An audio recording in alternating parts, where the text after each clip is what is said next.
وَلَوْ يَرَى الَّذِينَ ظَلَمُوا، اور کاش دیکھیں وہ لوگ، ظلموا جنہوں نے ظلم کیا. اور یہاں یرا کا مطلب آنکھوں سے دیکھنا نہیں بلکہ سمجھنا مراد ہے، کنسیڈر کرنا. کاش سمجھے وہ لوگ جنہوں نے ظلم کیا. کیا سمجھے؟ اذ یرون العذاب، جب وہ عذاب کو دیکھ لیں گے. یعنی کاش وہ بات جو عذاب کو دیکھ کے سمجھ آئے گی وہ آج سمجھ آ جائے ان کو. اب دیکھیں کہ قیامت کے دن انسان جب اپنے انجام کو دیکھے گا تو ہل جائے گا، اور اس وقت وہ فوراً ریئلائز کرے گا کہ میں نے غلط کیا.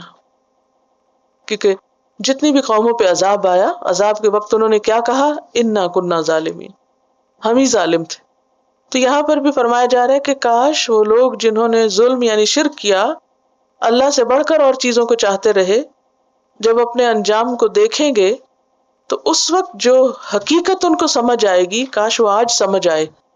کیا حقیقت؟ ان القوۃ للہ جمیعا، کہ بے شک قوت، اختیار، غلبہ سارے کا سارا اللہ کے پاس ہے، اللہ ہی سب سے بڑا ہے. تو جب وہ سب سے بڑا ہے تو پھر سب سے بڑی محبت بھی اسی کے لیے ہونی چاہیے، بڑی بڑی قربانیاں بھی اسی کے لیے ہونی چاہیے، سب سے محبوب ترین چیز بھی اسی کے لیے ہونی چاہیے، کیونکہ وہ سب سے بڑا ہے. ساری قوت طاقت اس کے پاس ہے. انسان اللہ کو چھوڑ کے غیر اللہ کے پاس کیوں مانگنے جاتا ہے؟ اس سے کیوں فریادیں کرتا ہے؟ اس سے کیوں کچھ چاہتا ہے؟ کیونکہ وہ سمجھتا ہے یہ میرا کچھ کرے گا. لیکن حقیقت یہ کہ اس کے پاس کوئی طاقت نہیں ہے، کوئی اختیار نہیں. لیکن دنیا میں لوگوں کو یہ بات سمجھ نہیں آتی. قیامت کے دن آئے گی اور وہاں سمجھنے کا پھر کیا فائدہ. وَأَنَّ اللَّهَ شَدِيدُ الْعَذَابِ، اور بے شک اللہ سخت سزا دینے والا بھی ہے. کیونکہ سب کچھ اسی نے دیا، اور اس سے سب کچھ لے کر ہم اپنا سب کچھ کسی غیر کو دے دیں تو یہ اس کو پسند نہیں. یہ بہت بڑا ظلم ہے، حق تلفی ہے.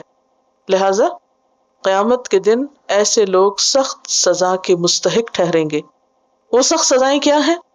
ان یستغیثوا بماء، اگر وہ پانی مانگیں گے، کیونکہ آپ دیکھیں کہ ذرا گرمی ہوتی ہے تو کیا جی چاہتا ہے انسان کا؟ کچھ پیے، تو پانی مانگیں گے. یغاثوا بماء کالمہل یشوی الوجوہ بئس الشراب، تو ان کو پگھلے ہوئے تانبے کی طرح یا زخموں کا دھویا ہوا دھون وہ پینے کو دیا جائے گا. یہ ہے شدید العذاب. یشوی الوجوہ، جو منہ بھون ڈالے گا. کبھی گرم چائے پیے تھوڑی سی زبان جل جاتی، تو وہ جہنم میں جو پانی پینے کو دیا جائے گا وہ صرف زبان نہیں، پورا منہ بھون ڈالے گا. اور حلق کے اندر جائے گا تو کیا ہوگا؟ سورۃ محمد میں آتا ہے وَسُقُوا مَاءً حَمِيمًا، ابلتا پانی پلائے جائیں گے. فَقَطَّعَ أَمْعَاءَهُمْ، جو ان کی آنتیں کاٹ کے باہر نکال دے گا، پیٹ گل جائے گا اندر سے، اتنا شدید. اور نہ صرف یہ کہ اندر، بلکہ جہنم کی آگ ان کی باہر کی کھالیں بھی جلا رہی ہوگی، ایسے کہ کلما نضجت جلودہم بدلناہم جلودا غیرہا لیذوقوا العذاب. کیا مطلب ہے کہ جب ان کی کھال پک جائے گی، یعنی جو ہی آگ لگے گی تو کھال پک جائے گی. آپ نے دیکھا ہوگا کبھی مرغ روسٹ کرتے ہوئے یا اسکن جب گلتی ہے تو کیا ہوتا ہے؟ اوپر کا حصہ جو ہی وہ گلے گا، حالانکہ وہ سخت ہوتا ہے، گلے گا، اللہ تعالیٰ کیا کریں گے؟ بدلناہم جلودا، پھر اسکن چینج کر دی جائے گی، پھر اسکن کئی ہزار دفعہ دن میں چینج ہوگی. کیوں؟ لیذوقوا العذاب، تاکہ عذاب کا مزہ چکھ سکیں. اسی طرح جب کھانے کو کچھ مانگیں گے تو ان شجرۃ الزقوم طعام الاثیم، زقوم کا درخت مجرموں کا کھانا ہوگا. تو اس سے کیا پتہ چلتا ہے کہ دنیا میں اللہ سے بے وفائی کرنا، کسی کو اللہ کے برابر قرار دینا اور کسی کو اللہ سے بڑھ کے چاہنا، یہ کوئی معمولی جرائم نہیں ہے، یہ بہت بڑے جرم ہیں. اور اللہ کے سوا کسی اور پہ بھروسہ کرنا، یہ کسی سے کچھ مانگنا، یہ کسی اور کے لیے یہ سمجھنا کہ یہ میری بگڑی بنا سکتا ہے، تو یہ سب شرک کی قسمیں، ان سے باز آنا چاہیے. اور عمومی طور پر لوگ عام انسانوں کی محبت کے علاوہ جن چیزوں کی محبت میں مبتلا رہے ہیں وہ کیا ہے؟ یا تو انہوں نے پتھروں کے بت بنا لیے، اور وہ بھی کیا تھے؟ نوح علیہ السلام کے زمانے میں یہ شرک شروع ہوا تھا، اور نوح علیہ السلام سے پہلے جو نیک لوگ آتے رہے، جو لوگوں کو ہدایت کا پیغام دیتے رہے، جب وہ مر گئے تو اس کے بعد لوگوں نے ان کی تصویریں بنا لی. ان کو دیکھ کے ہمیں خدا یاد آتا تھا تو اب ان کی شکل دیکھ کے ہمیں یاد آئے گا. اور پھر ایک آدھ جنریشن کے جانے کے بعد وہ یہ تو بھول گئے کہ ان کو دیکھ کے خدا یاد آتا، وہ خدا تو بالکل بھول گیا، باقی کیا ہو گیا؟ بس وہ شکلیں رہ گئیں اور وہ بت رہ گئے، یعوق، یغوث، نصر وغیرہ جن کا قرآن میں ذکر آتا ہے، نیک لوگ تھے جن کی شکلوں پہ پھر بعد میں بت بنا لیے گئے تھے۔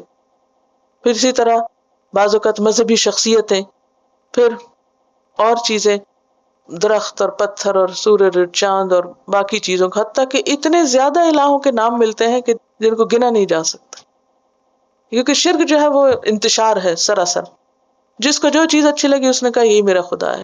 لوگ اپنے معبود چنا کرتے تھے، پتھر خوبصورت چن چن کے لاتے اور ہر ایک اپنا پتھر الگ کر لیتا اور کہتا کہ یہ میرا خدا ہے۔ تو کبھی انسان پتھروں سے اٹریکٹ ہوا، اور کبھی سورج چاند سے، اور کبھی درخت شجر حجر سے، اور کبھی آگ سے ڈرا، اور کبھی ہوا سے، اور کبھی بادلوں سے۔ تو ان سب چیزوں کو اس نے الہ بنا لیا۔ تو ان سب چیزوں سے نہ ڈرنا چاہیے اور نہ ان کی محبت شدید ہونی چاہیے، ان سب سے بڑھ کر اللہ سے محبت ہونی چاہیے۔ یہی دراصل توحید ہے۔ وَمِنَ النَّاسِ مَن يَتَّخِذُ مِن دُونِ اللَّهِ أَندَادًا يُحِبُّونَهُمْ كَحُبِّ اللَّهِ وَالَّذِينَ آمَنُوا أَشَدُّ حُبًّا لِّلَّهِ وَلَوْ يَرَى الَّذِينَ ظَلَمُوا إِذْ يَرَوْنَ الْعَذَابَ أَنَّ الْقُوَّةَ لِلَّهِ جَمِيعًا وَأَنَّ اللَّهَ شَدِيدُ الْعَذَابِ